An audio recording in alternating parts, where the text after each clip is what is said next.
Pelaporannya sudah ada 2 pelaporan tentang adanya beredaran video asusila yang mirip saudari G yang merupakan public figure yang ada. Ya, laporan polisi sudah masuk 2. Tanggal 7 kemarin inisialnya FG. Kemudian tanggal 8 ada saudara P beserta tim datang ke sini melaporkan juga. FG melaporkan 5 akun. Ya, ada 5 akun yang ini dilaporkan sebagai terlapor.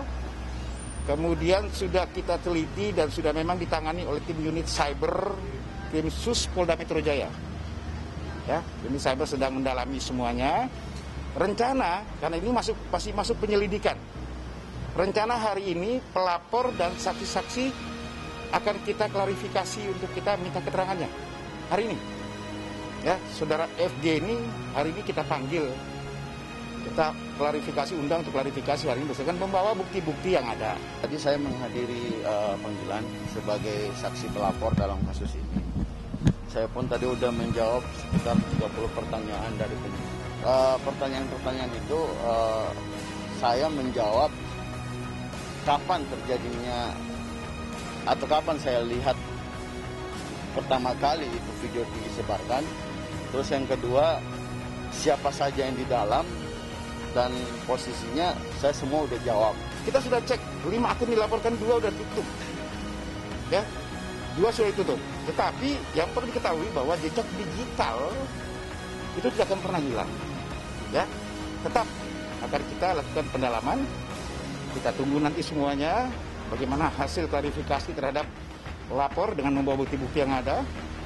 Nanti kita juga akan coba nanti mengundang beberapa ahli yang lain. Nanti kalau memang sudah lengkap semuanya, baru kita gelar perkara. Apakah persangkaan di pasal 27, junto pasal 45, di Undang-Undang ITE, atau pasal 8, junto pasal 34 di Undang-Undang Pornografi. Ya, itu akan kita gelarkan nanti. Kalau memang gelar ini mau diunsur, baru naik tingkat penyidikan. Nah, kita tunggu saja nanti hasilnya seperti apa. Saya menekankan di sini juga kepada pihak kepolisian untuk segera memanggil public figure yang diduga ada dalam video tersebut, karena udah saking meresahkan masyarakat, makanya kita minta dari pihak kepolisian segera panggil dan kalau bisa langsung dilakukan olah TKP. Perilaku seseorang yang mendokumentasikan dan sampai ketahuan ini tersebar luas itu ada delik hukumnya. Makanya kita minta dari pihak kepolisian untuk segera memanggil agar semuanya ketahuan maksudnya atau tujuannya video itu dibuat seperti apa. Apakah nanti yang hampir mirip itu akan dipanggil nanti sambil berjalan? Pasti itu pertanyaannya. Saudara DJ, kan ini kita masih penyelidikan dulu. Kita mengumpulkan bukti-bukti, keterangan-keterangan, termasuk nanti ada beberapa saksi ahli bahasa dan juga IP yang akan kita panggil, kita klarifikasi. Nanti akan, kalau sudah lengkap, baru nanti kita gelar perkara. Apakah memang nanti masuk ke tahap penyidikan sesuai unsur-unsur pasal persangkaannya, nanti kita tunggu saja. Kemarin kita baru laporkan juga video asusila yang sama, public figure yang diduga atas nama JI. Ini bukti laporan kemarin untuk kasus ini. Ini untuk yang JI ya? Ya, ini. Kita udah bikin laporan dan kita minta semua disamaratakan. Nggak ada yang diistimewakan. Jadi tanggal 8 saudara FG melaporkan lagi, datang lagi ke Polda Metro Jaya, melaporkan adanya lagi video yang beredar. Ya, video beredar di 3 akun Twitter. 3 akun Twitter yang mirip dengan seorang wanita inisialnya JI, public figure. Ya, 8 kemarin. Tanggal 8 sore kemarin. Nah, laporan polisi sudah kita terima. Ya, nanti akan kita teliti dulu karena memang mengarahnya sama juga ke Undang-Undang ITE dan juga pornografi. Tadi baru GA yang diperiksa. Mungkin saya menunggu panggilan selanjutnya untuk pemeriksaan public figure video asusila, public figure juga yang diduga JI. Kita tunggu dari pihak kepolisian melakukan penyelidikan, dan kita menekankan di sini kalau saya pengennya cepat dipanggil agar semua bisa ketahuan. Yang mirip saudari JI, betul memang sudah ada laporannya kemarin sore. Ada laporan polisi ke sini, ya, yang melaporkan FD juga, yang melaporkan juga saudari J, ya, melapor ke sini karena baru kemarin sore, sehingga ini kan harus kita teliti dulu. Ya, bukan kali pertama banget gitu, jadi ya yang kemarin aja kita masih diproses. Jadi ya udahlah Pak. Ya, jadi sedikit inilah liburannya, aduh ada apa nih gitu kan, kaget tiba-tiba. Udah pernah juga gitu kan, jadi udah kita hadapin aja. Nah kemarin juga masih diproses, jadi ya akan berjalan berbarengan aja lah gitu.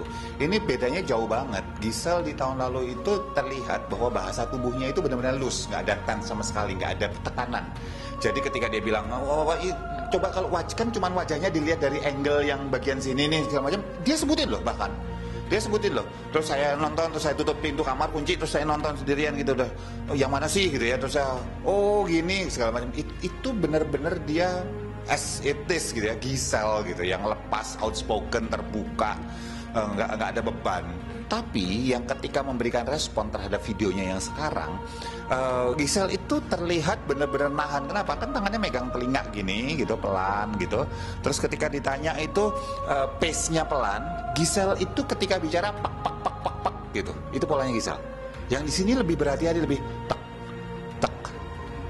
Dan indirect itu adalah jawaban-jawabannya banyakan tidak langsung. Ketika Gisel bercerita ditanya tentang benar-benar tentang video segala macam, dia sempat gini, basahin bibirnya itu artinya dia terasa kering, bukan langsung kering ya, tapi terasa kering karena stres, karena tense gitu loh. Nah, yang terjadi apa? Lalu kenapa harus di bagian situ ada kemudian megang grooming gesture lah, megang rambut, megang telinga, gitu. Itu penanda bahwa kita itu lagi deg gitu ya. Langsung tembak. Enggak, bukan. Saya proses hukum dan dilaporin beneran. Itu aja udah buktiin kok ke para netizen semuanya bahwa memang bukan Gisel yang melakukan. Itu bukan Gisel dan memang itu cuma mirip Gisel. Apapun alasannya. Tapi kalau itu tidak dilakukan, kan jadi tanda tanya besar. Mau live dulu bos, mau live dulu Indosiar bos. Sorry banget bos.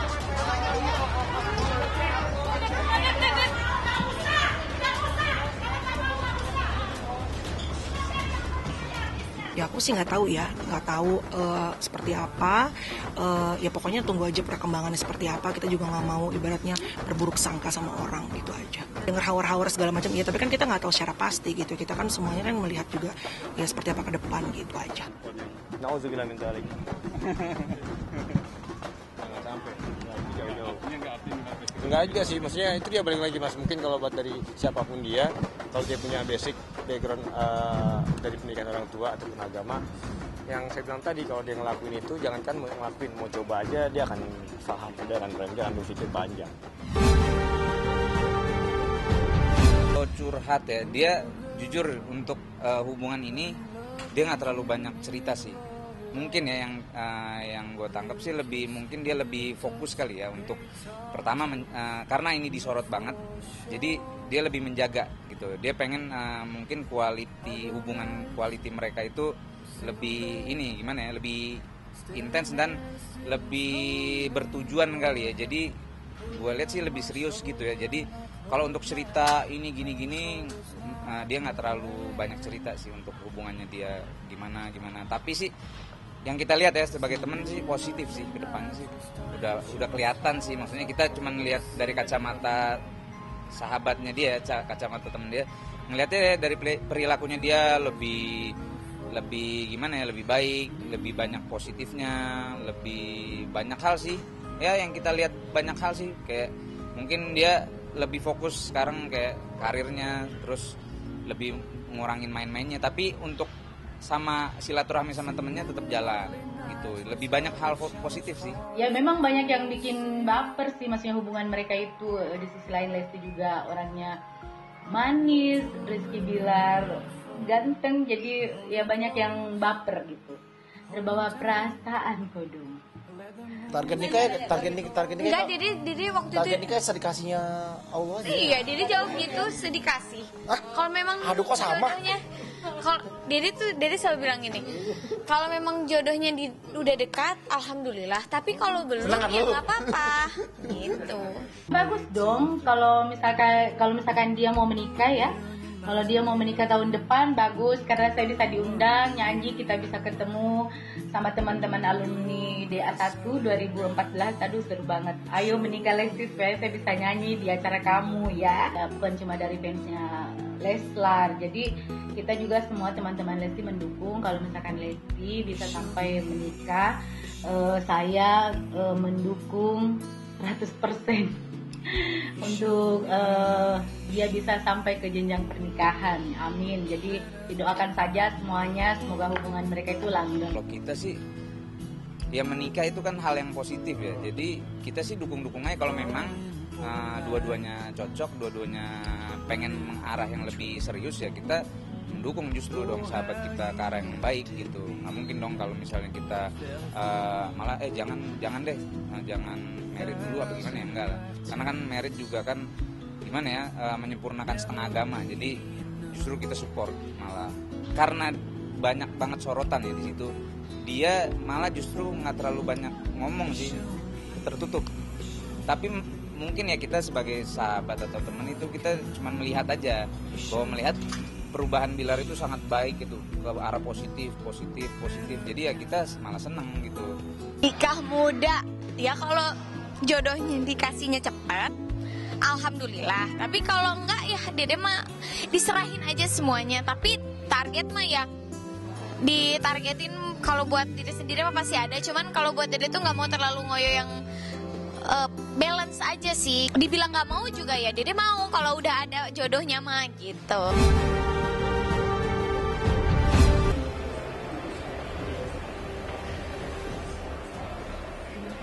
Baik-baiknya veteran yang dari sana sebel, berarti kan maksudnya.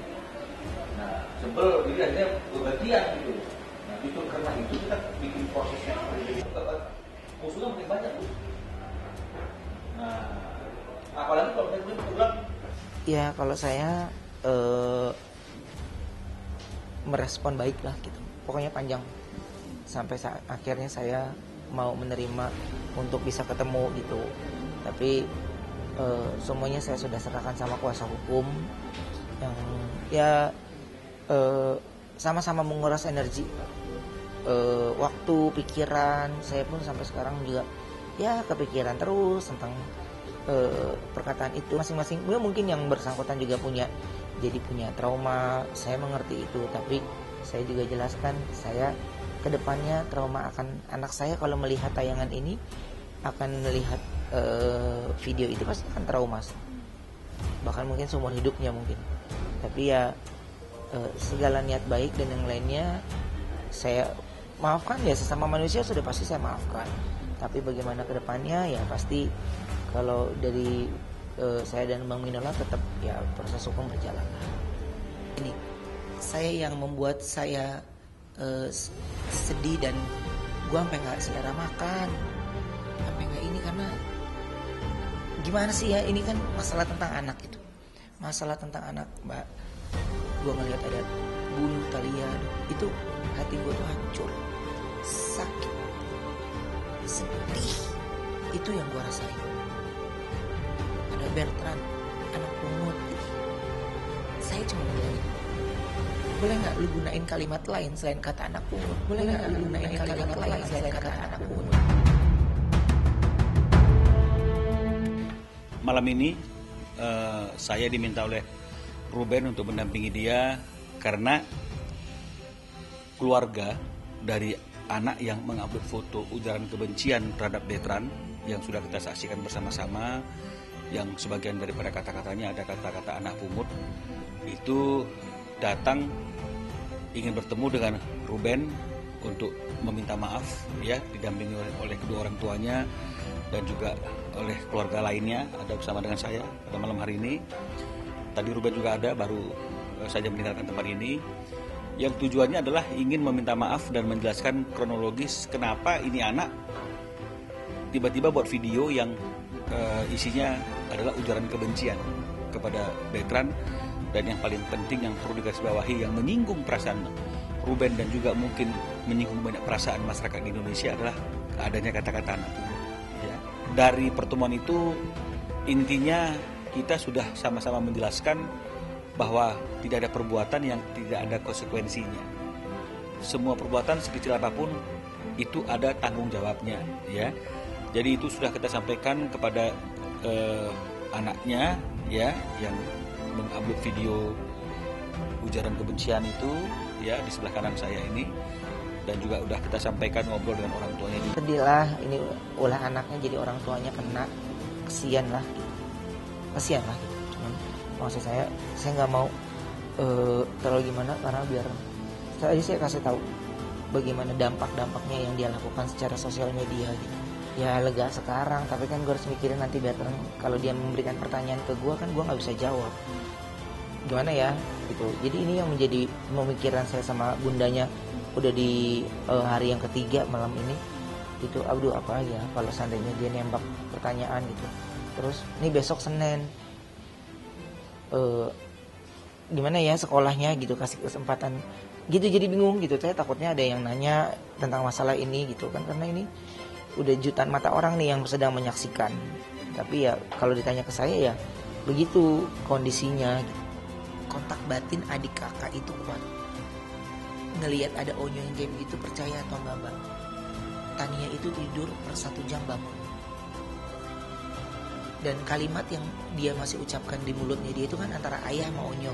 Jadi dia ketika bangun duduk nyo bayangin, kontak batin adik-adiknya. Saya sama Weda cuma lihat-lihatan. Dia Talia bangun tidur, biasanya dia langsung Onyo mana? Jadi saya bilang sama ini nggak pernah terjadi di keluarga kamu, tapi itu kontak batin adiknya yang mungkin ayah bundanya lagi kepikiran. Nah, kedua belah pihak, baik itu orang tua daripada pelaku dan juga Ruben, itu sama-sama paham, ya. Dan tadi juga ada permintaan maaf yang disampaikan langsung oleh anak ini dan juga oleh kedua orang tuanya yang juga diterima dengan baik oleh Ruben. Namun memang dijelaskan tetap suatu perbuatan itu pasti akan ada tanggung jawab yang harus dilakukan. Nah, itulah kenapa pada malam hari ini saya ada di tempat ini bersama dengan Bapak Ibu ini sekalian, termasuk anak ini dan juga rekan saya. Itu akibat keluarga yang mengupload video ujaran kebencian kepada Bertrand itu ingin bertemu secara langsung dengan Ruben. Nama saya Ari, selaku orang tua dari Gigi pamannya. Saya jauh-jauh dari Lampung bertemu manajemen Bensu, sangat terima kasih sekali dan direspon oleh manajemen sekalian kan. Saya sangat berterima kasih. Saya langsung bertemu dengan manajemennya dan meminta maaf langsung dan mengklarifikasi atas konsekuensi yang kami terima, atas kedepannya bagaimana kami terima semuanya. Bukannya begitu Pak? Ya. Silakan. Ya. Jadi kami semua terima konsekuensi yang diberikan oleh manajemen Bensu. Gitu.